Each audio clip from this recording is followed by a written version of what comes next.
야, 아멘.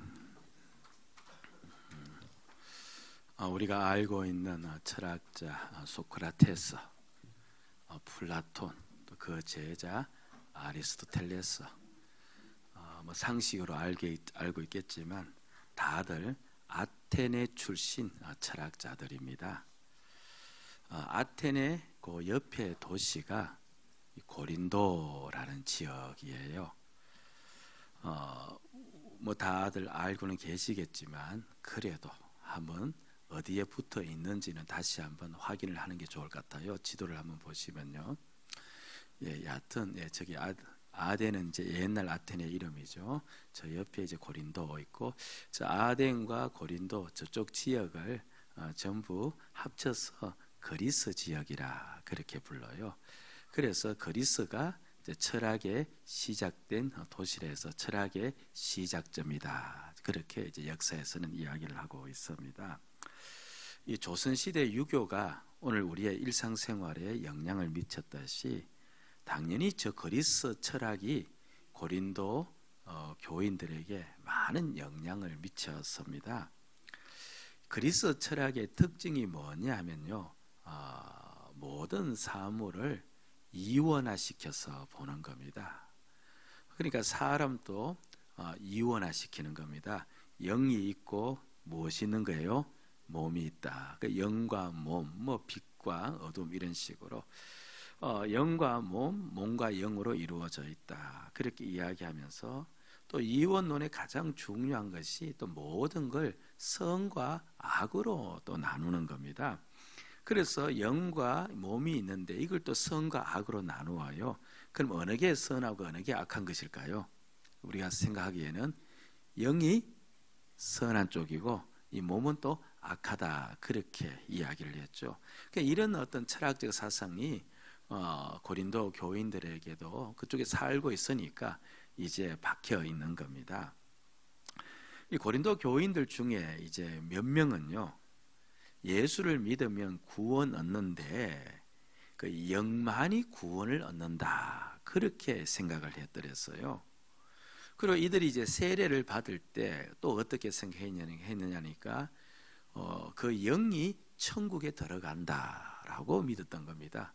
그럼 이 땅에 내가 지금 영을 가지고 있는데 그 영이 세례 받을 때 천국에 들어가는 것은 이거는 이제 그냥 들어갈 수 없으니까 영의 부활이다라고 또 받아들였던 겁니다. 2000년 전 이야기입니다.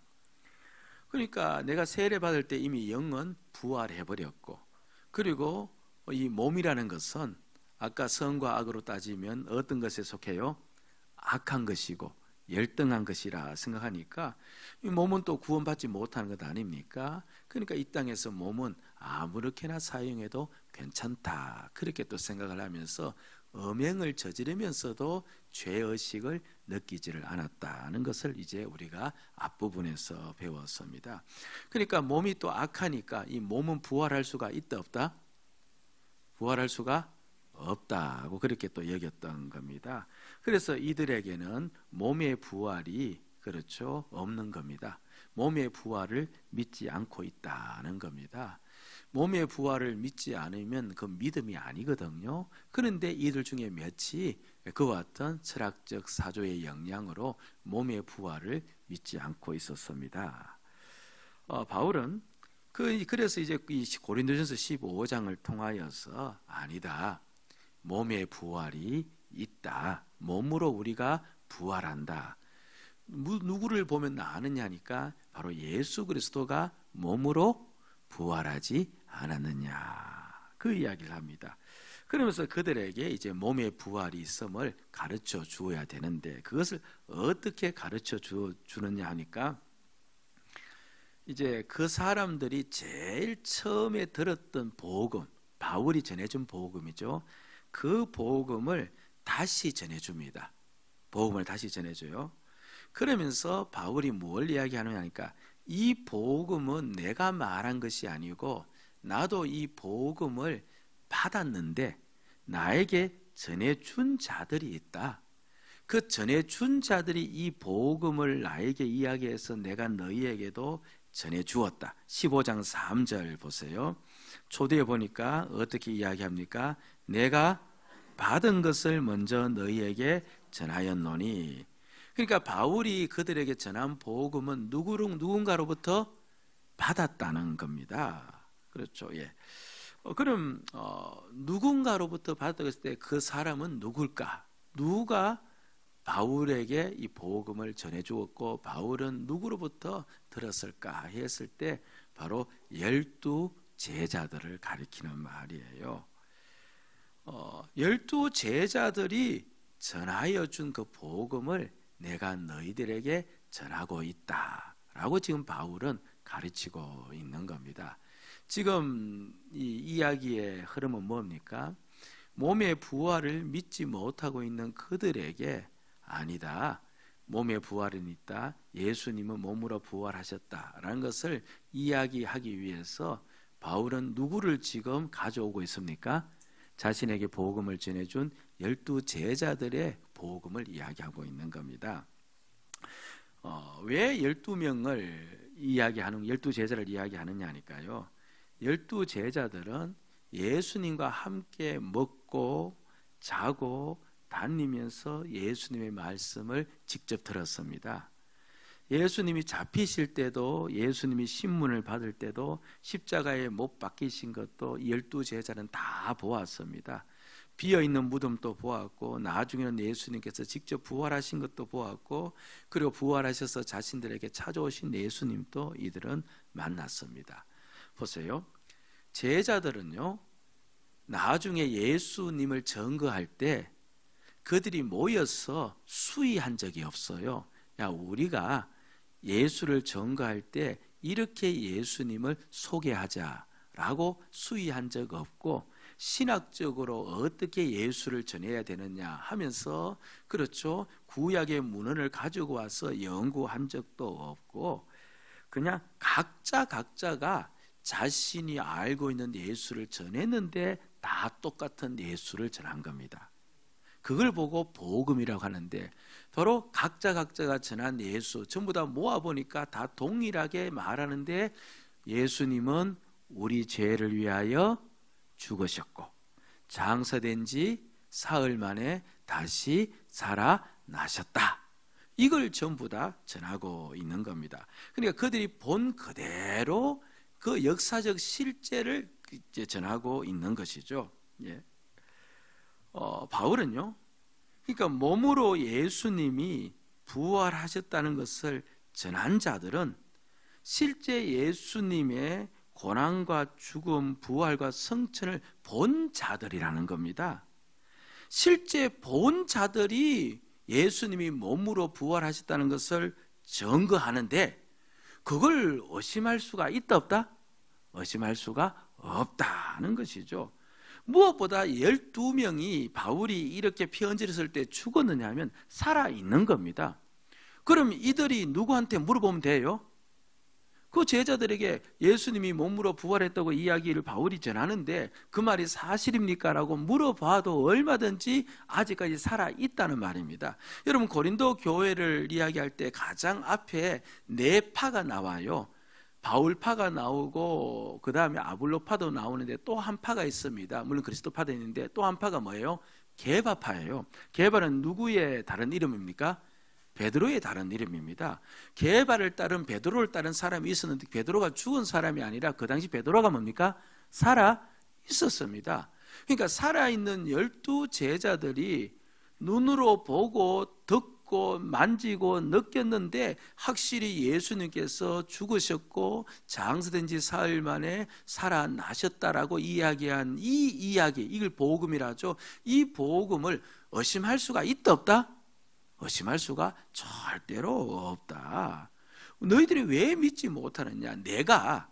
바울인 내가 그냥 정리를 해서 너희에게 이야기했다면 모르겠거니와, 그런데 내가 이야기하는 이것, 내가 전하는 이 복음은 내가 너희들에게만 전하는 것이 아니고 내가 누구로부터 받았다? 직접 부활을 본 자들이 전해 준 것을 내가 받아서 너희에게 전한 것이다. 이것을 전한 자들은 사실 12 제자들, 예수 그리스도를 본 자들이니까 그 사람들이 보고 느낀 사람들이 예수님의 몸의 부활을 이야기하고 있는데 우리가 어떻게 그것을 믿지 않을 수가 있느냐라고 하면서 12 제자들의 복음을 강조하면서 몸의 부활이 있음을 그들에게 지금 심어주고 있는 겁니다. 12절 말씀을 봅니다. 이렇게 이야기하는 거죠. 12절 시작. 그리스도께서 죽은 자 가운데서 다시 살아나셨다 전파되었거늘 너희 중에서 어떤 사람들은 어찌하여 죽은 자 가운데서 부활이 없다느냐. 아니 제자들이 예수님이 죽은 자 가운데서 다시 살아나셨다고 전파를 했는데 제자들이 확증하는데 너희들이 믿지 않는다는 것, 이게 그렇죠? 이게 말이 되지가 않다. 그 말씀을 이렇게 적어 놓은 겁니다. 사도들은요, 12 제자들은 예수님이 몸으로 부활하셨다는 사실이 실제 일어난 역사 속의 실제임을 보여주기 위해서 그 표현 하나하나에 얼마나 신경을 썼는지 모릅니다. 예. 여기 4절 말씀을 보세요. 4절 보면 같이 읽읍시다. 시작. 장사 지낸 바 되셨다가 성경대로 사흘 만에 다시 살아나사. 보세요. 예수님이 부활하셨다. 이렇게 설명하면 간단해요.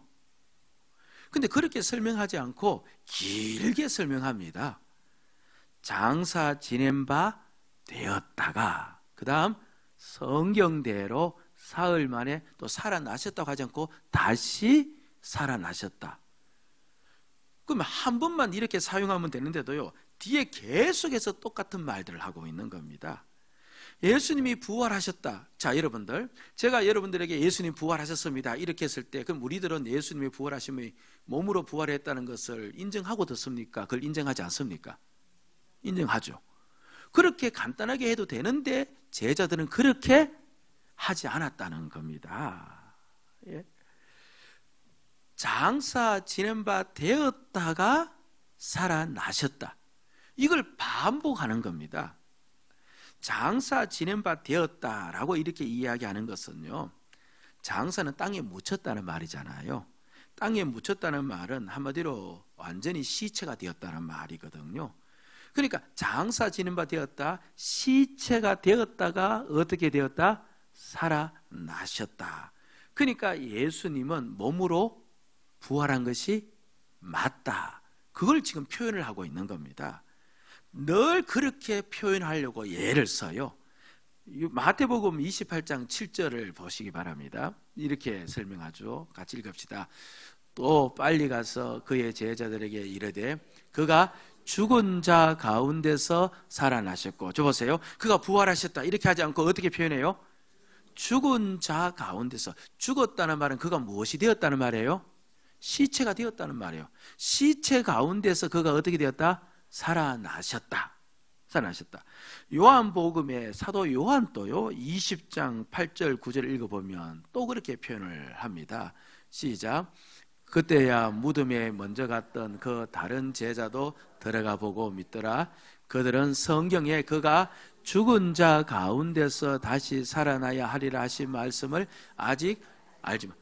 그들은 부활하리라는 말씀을 아직 알지 못하더라. 얼마나 간단해요. 그런데 그런 표현을 안 쓰고 죽은 자 가운데서 다시 살아나리라 하는 말씀을 기억하지 못하더라. 이 표현을 쓰는 겁니다. 바울이 이 부활의 사건을 언급할 때요, 물론 부활이라는 말을 사용은 해요. 그러나 가급적 그 단어를 자제하고 바울은 계속 부활이라는 말을 사용할 때마다 사도들이 사용한 저 표현을 그대로 사용합니다. 예를 들면 고린도전서 우리가 15장을 읽고 있는데 16절 말씀을 보면요, 시작. 만일 죽은 자가 다시 살아나는 일이 없으면 그리스도도 다시 살아나신 일이 없었을 터요. 부활하셨다는 표현을 쓰지 않고 죽은 자가 다시 살아나는 일이 없으면. 15장 20절을 가봅니다. 시작. 그러나 이제 그리스도께서 죽은 자 가운데서 다시 살아나사 잠자는 자들의 첫 열매가 되었도다. 죽은 자 가운데서, 어디에서? 시체 가운데서 다시 살았다. 예수님은 어디에서 살아났다? 시체에서 살아났다. 결국 예수님은 무엇으로 부활하셨다? 몸으로 부활하셨다. 그걸 정확하게 표현을 하려고 그렇게 예를 쓴 겁니다. 그리고 시체 가운데서 살아나셨다라고만 하지 않고요, 시체 가운데서 다시 살아나셨다라는 다시라는 부사를 붙여요. 시체 가운데서 사셨다라고 하면은 어떤 오해가 또 일어날 수 있느냐 하면요, 이런 오해가 나타날 수 있는 겁니다. 당시 이제 이스라엘의 무덤은 가족묘였습니다. 들어가면 이제 넓은 홀이 하나가 있고, 넓다고 하는 말은 그냥 그렇죠.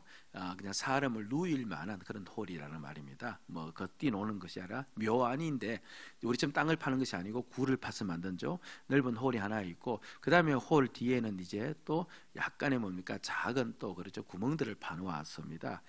이게 이제 그렇죠, 그림을 보면 이런 식의 그림이에요. 뭐 몇 번 보신 분도 계시지만서도 저건 이제 축소판입니다. 우리 마치 민속촌에 가면 옛날 집을 이렇게 만들어 놓았듯이 이제 무덤을 만들어 놓았는데, 이제 이렇게 굴을 파서 만든 다음에 밖에다가 이제 돌문을 저렇게 얘를 만들어 놓았어요. 그 돌문을 만들어 놓았고, 그럼 저 안으로 사람이 왔다 갔다 하지 않습니까? 저렇게 이제 왔다 갔다 하는데 사람이 이제 들어가는 겁니다.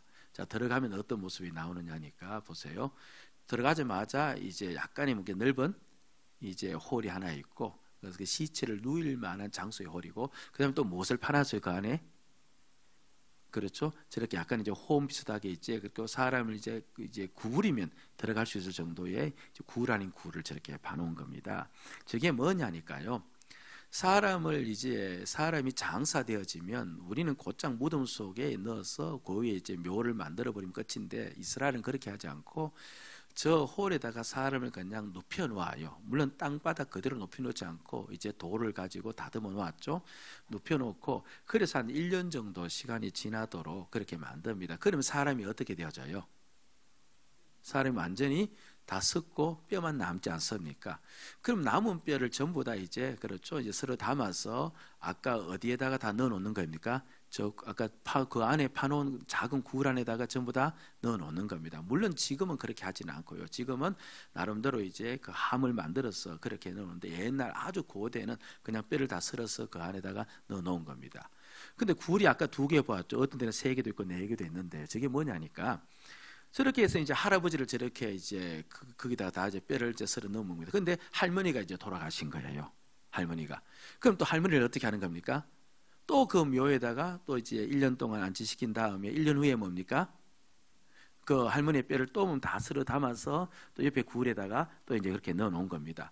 그런데 이제 또 손자가 보기에 아버지가 돌아가셨습니다. 그럼 또 아버지를 또 어떻게 해야 돼요?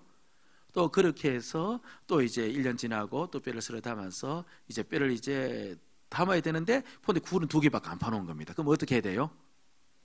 굴을 또 파는 것이 아니라 그 할아버지의 뼈 위에 아버지의 뼈를 뭡니까? 또 쓸어 담아 올리는 겁니다. 그 구약에 보면요, 왕들이 죽었을 때 열조에게로 돌아갔다는 표현을 써요. 혹시 여러분 기억나시는지 모르겠는데, 그 열조에게로 돌아갔다는 말은 바로 이제 아버지 왕이 죽고 난 다음에 뒤에 있는 그 아들 왕이 죽었을 때 그 뼈를 추려서 어디에 넣는 겁니까? 아버지 뼈 위에 올렸을 때 뼈와 뼈가 맞닿을 때, 그때 쓴 표현이 열조에게로 돌아갔다, 그런 말이에요. 그러니까 한 사람이 죽어서 이제 저곳에 안치되어 있으면은 사실 시체가 자기 하나만 있는 게 아니라, 시체가 몇 구가 있어요? 가족 묘이니까 여러 구의 시체가 있게끔 되어 있습니다. 아니, 뼈도 시체는 시체잖아요. 아니, 지금 믿지 못하는 식을, 여러 개의 시체, 여러 개의 시체 속에 한 시체가 있는 거예요. 물론 예수님께서는 아리마대 요셉이라는 아직까지 아무도 묻히지 않는 묘에 들어가셨기 때문에 옆에 시체가 없었지만, 통상적으로는 시체가 전부 다 있게끔 되어 있는 겁니다. 자, 보세요. 그러면 시체 가운데서 살아나셨다, 이렇게만 표현하면요, 시체들이 많이 있는데 예수님은 그 시체들 가운데서 다시 시체들 가운데서 살아났다라고 들릴 수가 있는 겁니다. 그럼 시체들이 여러 구가 있는데 시체들 가운데서 살아났는데 잠깐 기절되어 있다가 살아날 수도 있겠고 의식을 잃고 있다가 살아날 수도 있겠고, 그러니까 시체들 가운데서 예수님이 살아나셨다는 그 표현이 잘못 들으면은 혼절되어 있다가 다시 시체들 가운데서 예수님이 살아나셨다라고 들릴 수도 있는 겁니다. 확실히 예수님은 시체들 가운데서 의식을 잃다가 다시 살아난 것이 아니라 시체에서 살아나셨다는 표현을 확실히 하기 위해서 앞에다가 다시를 붙여버린 겁니다. 시체가 되었는데 그 시체에서 다시 어떻게 되던 거예요? 살아났다. 예수님은 확실히 시체에서 살아나신, 몸에서 부활하신 분이시다 라는 것을 확실하게 하기 위해서 앞에 다시라는 말을 붙여서 듣는 그 유대인들이 전혀 오해하지 않도록 그렇게 만들어 놓았다는 겁니다. 그리고 오늘 말씀 보니까 장사 지낸 바 되었다가 다시 살아나셨는데, 그런데 무슨 어디에 그 것이 기록되었다? 성경대로라고 되어 있습니다. 이게 왜 이렇게 이야기를 하고 있느냐니까요. 예수님이 시체에서 다시 몸으로 산 것, 일어날 수 없는 사건이지만 또 한편으로 우연히 억만분의 일이라도 우연히 일어날 수가 있지 않겠냐, 이렇게 생각하는 사람들이 있을까요, 없을까요? 아니 그런 일은 일어날 수 없지만 그러나 워낙 신비한 것이 많은 세상이고 사람이 예측하지 못할 일들이 많이 일어나는 세상인지라 그럴 수도 어쩌다가 일어날 수 있겠지, 온 인류 역사에 한 번쯤 그런 일이 일어날 수 있지 않겠느냐, 그런 생각할 수 있는 사람이 혹 있을 수가 있겠죠. 그래서 그런 생각까지 아예 하지 못하도록 봉쇄를 해버려야 되는 겁니다. 그렇게 하기 위해서는 어떻게 하니까 이미 예수님의 살아나심은 어디에 기록되어 있다? 성경에 기록되어 있다. 하나님의 계획하심, 하나님이 뜻하신 섭리 속에서 살아나셨다. 우연히 신비한 가운데 일어난 일은 절대로 아니다 라고 해주기 위해서 성경대로라는 표현을 쓴 겁니다. 그러니까 장사 지낸 바 되었다, 시체가 되었다, 시체에서 살아나셨다, 다시 살아나셨다, 성경대로 다시 살아났다, 이 표현을 통해서 예수님께서는 확실히 몸으로 부활하셨다. 영만 부활한 것이 아니고, 그렇죠, 몸으로 부활하신 것이 맞다는 것을 이 사도들이, 그것을 행여나 듣는 사람들이 오해하고 잘못 들을까 싶어서 노심초사 단어를 선택하고 골라서 그렇게 전했다는 겁니다. 전했다는 거예요. 예. 저와 여러분들이, 그렇죠, 이 직접 그 부활을 본 사도들이 이렇게 전하고 있음을 오늘 우리가 듣고 있지 않습니까? 예수님께서 몸으로 부활하셨음을 저와 여러분들이 믿으셔야 될 줄로 믿습니다. 아멘. 그런데 다시 돌아갔어요. 사실 우리들은 예수님이 부활하셨다 이렇게 해도 우리는 몸으로 부활한 줄 다 믿고 알고 있죠. 우리 믿음은 대단한 거예요. 예, 대단한 겁니다. 예. 그럼 왜 부활이란 용어를 그렇게 사용하지 않으려고 노력했을까?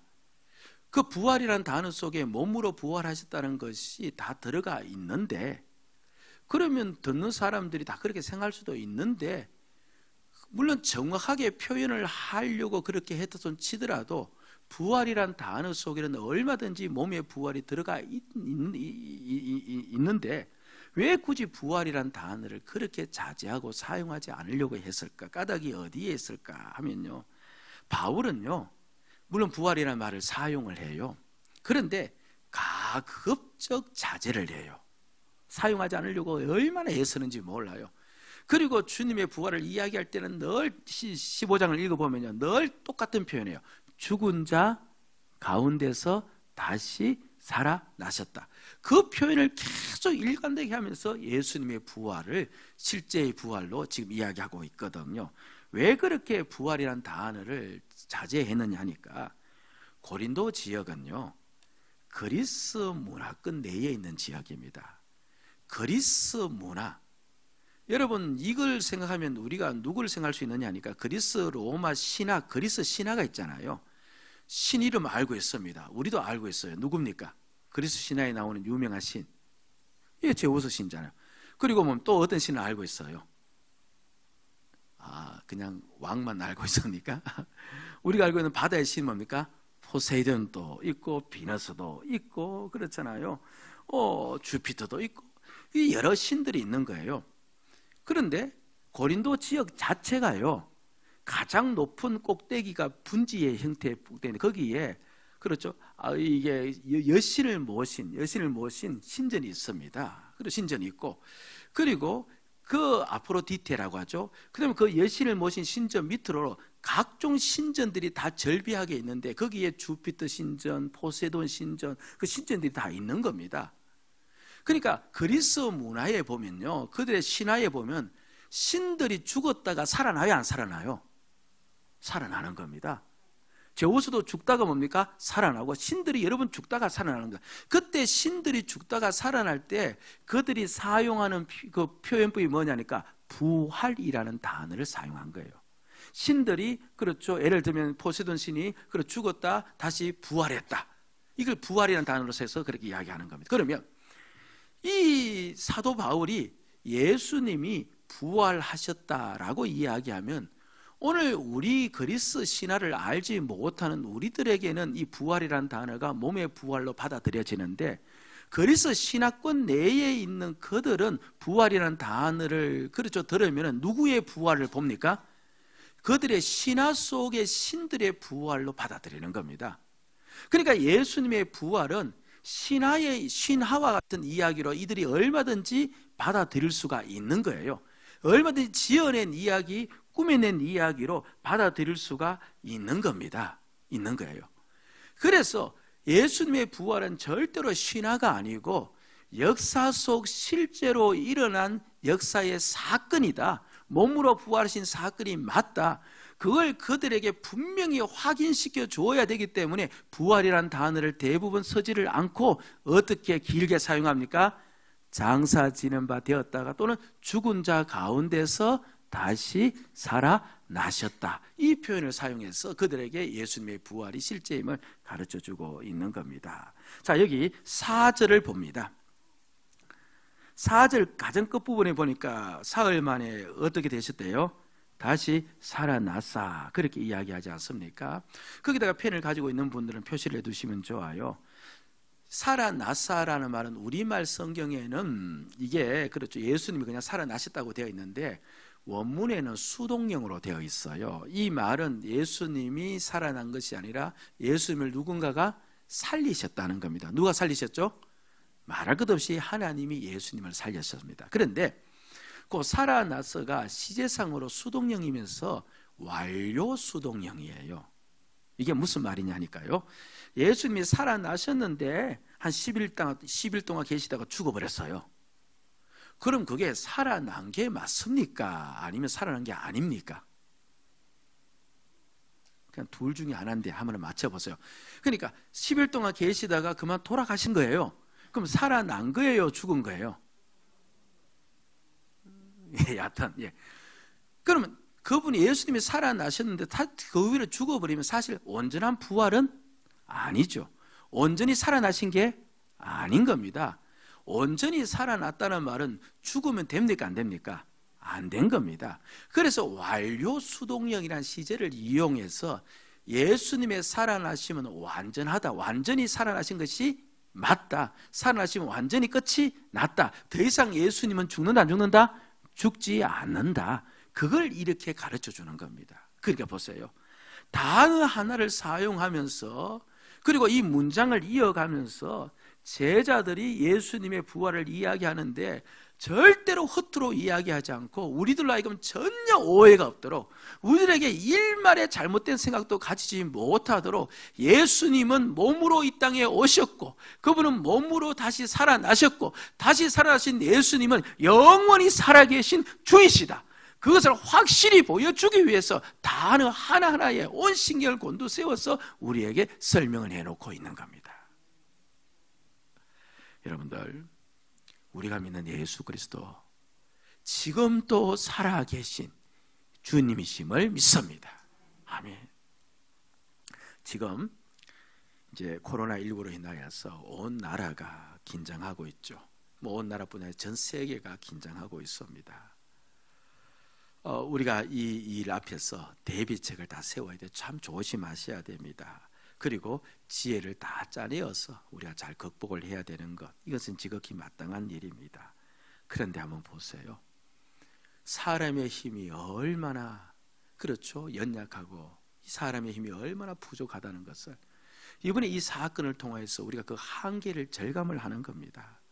우리가 한 주 전만 하더라도요, 이 코로나죠. 코로나19가 이제 종식 단계 우리나라에서 이제 끝이 날 것이라 생각했는데, 근데 한 주 만에 어떻게 되었습니까?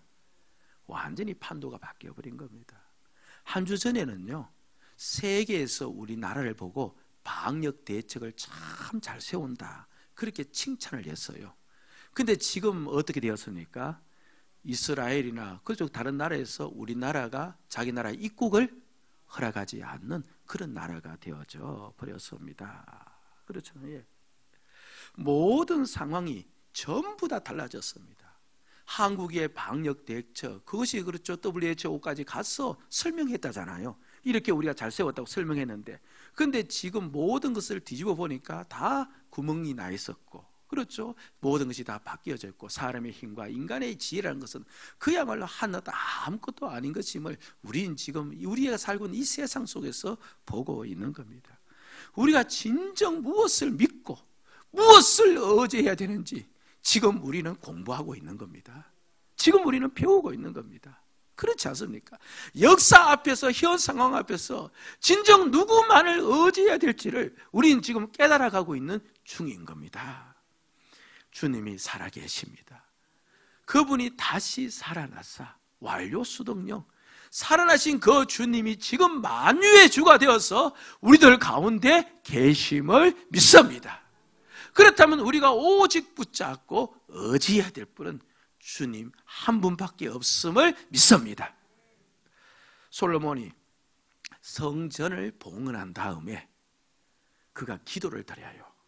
솔로몬의 기도인데, 그가 하나님께 드린 기도 중에 열왕기상 8장 37절 39절을 보면 이런 내용이 나옵니다. 만일 이 땅에 기근이나 전염병이 있거나 곡식이 시들거나 깐부기가 나거나 메뚜기나 황충이 나거나 적국이 와서 성읍을 에워싸거나 무슨 재앙이나 무슨 질병이 있든지 막론하고, 38절, 한 사람이나 같이 읽읍시다. 혹 주의 온 백성 이스라엘이 다 각각 자기의 마음의 재앙을 깨닫고 이 성전을 향하여 손을 펴고 무슨 기도나 무슨 간구를 하거든, 39절, 주는 계신 곳 하늘에서 들으시고 사시며 각 사람의 마음을 아시오니 그들의 모든 행위대로 행하사 갚으시옵소서. 주만 홀로 사람의 마음을 아심이니이다. 이 백성 가운데 무슨 질병이나 무슨 재앙이나 무슨 전염병이 있거든 막론하고 주님께 손을 들고 오는 자를 하나님께서 불쌍히 여기사 그들에게 그 모든 기도의 제목을 다 들어주시기를 원하나이다. 이게 솔로몬의 기도였습니다. 여러분, 주님께서 몸으로 다시 살아나셨습니다. 무엇을 일러주는 거니까, 이 땅에 몸으로 우리 주님이 직접 살아 계셨을 때, 3년 동안 공생의 몸으로 계셨을 때 우리 주님 앞에 달려가자 주께서 허탕치고 돌아온 자가 있어요, 없어요? 없습니다. 주님의 도우심을 구하기 위해서 무슨 질병이든지 무슨 어려움이든지 가지고 가서 주님의 도움을 구한 모든 자들은 주님의 은혜를 입고 돌아왔습니다. 그렇다면 몸으로 부활하신 그 주님 앞에, 오늘 우리가 그 주님 앞에 우리의 모든 문제를 가지고 나아가면 반드시 그때 그 주님, 동일한 주님이시기에 오늘 또 우리에게 은혜를 베푸실 줄로 믿습니다. 여러분들, 오늘 우리가 이 상황 속에서 주님이 우리에게 주시는 말씀은 이겁니다. 너희가 너희의 힘과 너희가 가지고 있는 기술력을 의존하는 것이 아니라 만물의 주이신 살아계서 부활하신 그 주님을 붙잡기를 원한다. 몸으로 부활하여서 과거 몸으로 계실 때 역사하신 그 주님을 기억하며 그 주님께 나와서 주님께 호소하기 원한다. 그럼 반드시 내가 너희들의 기도를 들어줄 것이다. 여러분, 지금은 기도할 때인 거예요. 모든 조심을 다 해야 되지만서도 그러나 그 조심이 우리를 건져준다면 얼마든지 그렇게 의지되지만 이제 우리가 압니다. 조심해도 소용없습니다. 우리가 하는 이 모든 기술도 한계가 있습니다. 오직 살아계신 주님을 의지하고 주님을 향하여 두 손을 들고 나갔을 때 다시 살아나사 지금 또 계신 그 주님께서 오늘 역사하시면 이 모든 것이 종식되어지는 은혜로 이어질 줄로 믿습니다. 이 기간 저와 여러분들이 깨어서 더 주님께 다가갈 수 있는, 기도할 수 있는 기간으로 만들 수 있는 그 은혜가, 그래서 주님을 더욱더 의지하면서 살아갈 수 있는 신앙의 회복이 일어나는 그 복된 기간이 되어지기를 주의 이름으로 축복을 드립니다. 아멘.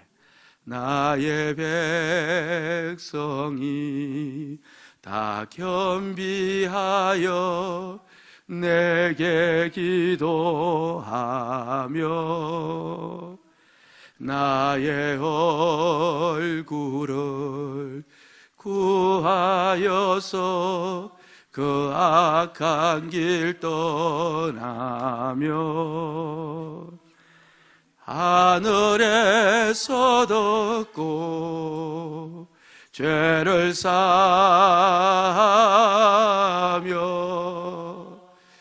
그들의 땅을 고치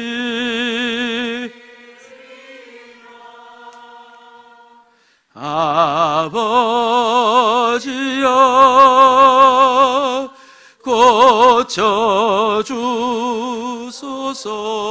고쳐주소서.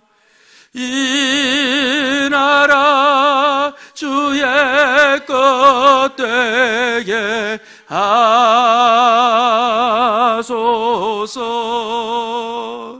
주 하나님 간절히 기도하오니 상한 이 땅 새롭게 하소서. 우리 아버지 한번 해볼까요? 아버지여 고쳐주소서.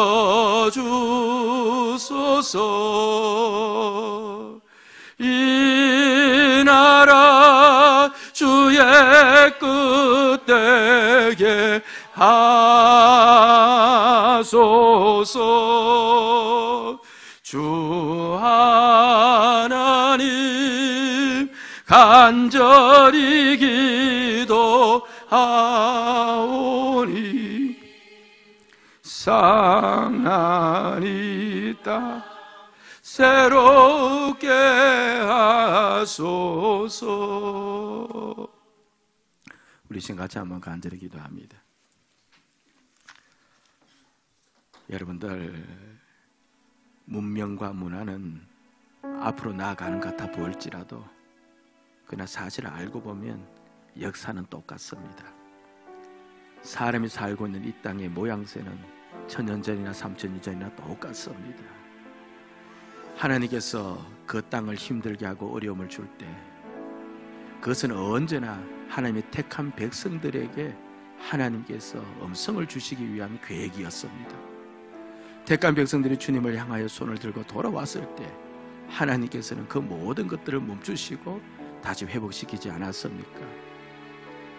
여러분들, 이 모든 일들은 오늘 하나님의 택한 백성들을 우리들을 향하여서 주시는 음성입니다. 우리가 주님만을 의지하겠다고, 이제 주님만을 붙잡으며 살겠다고 다시 한번 그렇게 결심하여 돌아서면 하나님께서 은혜를 다시 베풀 줄로 믿습니다. 이 시간 들었던 말씀 기억하시면서 살아계셔서 지금도 나와 계신 그 주님이 주권자이심을 기억하면서 오직 우리가 주님만을 의지하기를 원합니다. 주님만을 붙잡고 살기를 원합니다. 세상을 붙잡고 사람의 기술을 붙잡고 사람의 힘을 붙잡고 살았던 우리를 회개하오니 주님을 붙잡고 살아가는 우리들로 변화시켜 주시옵소서. 같이 한번 간절히 기도하면서 주님께로 나아가는 시간 같습니다. 기도하십시오.